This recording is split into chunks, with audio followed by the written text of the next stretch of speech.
بشوف الماكينة هذه إذا تصلح جبتها لك. السلام عليكم، كيف حالك يا رعم؟ هاي اخبارك؟ طيب بسم الله ما شاء الله. هذه ماكينة شد بلد وكالة. شوف غير الوكالة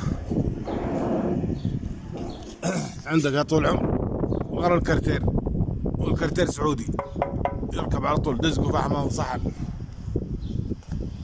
ديلكو سليم سليم سليم.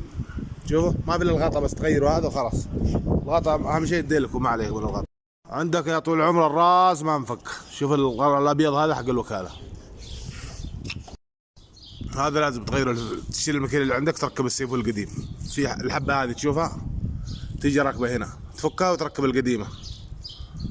بس تركب الثروتل حقك القديم وتركب القزاز القديم خلاص. بس ما شاء الله شوف البوجي حقها، لا عليه زيت ولا شيء. بسم الله ما شاء الله. شوف الماكينة من جوا، شوفها فتحت البواجي والله الأربعة. هذا المفتاح شوفه ما شاء الله تبارك الله. حجمها 24. وشوف ضغطها، هذا ضغط الماكينة. بسم الله ما شاء الله. شوف كيف الضغط، شوف المقاومة. ما يحتاج ماكينة، ما يحتاج.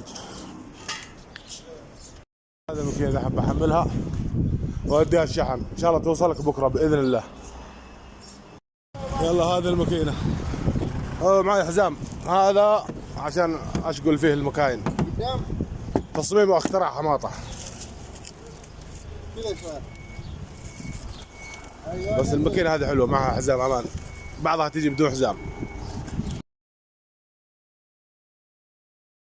ترى تمشي السيارات في الليل، لكن اليوم ما شاء الله لو تأخرت تدري وش يصير؟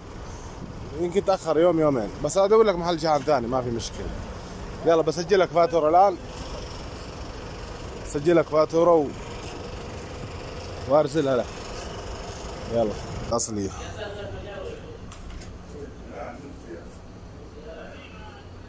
وين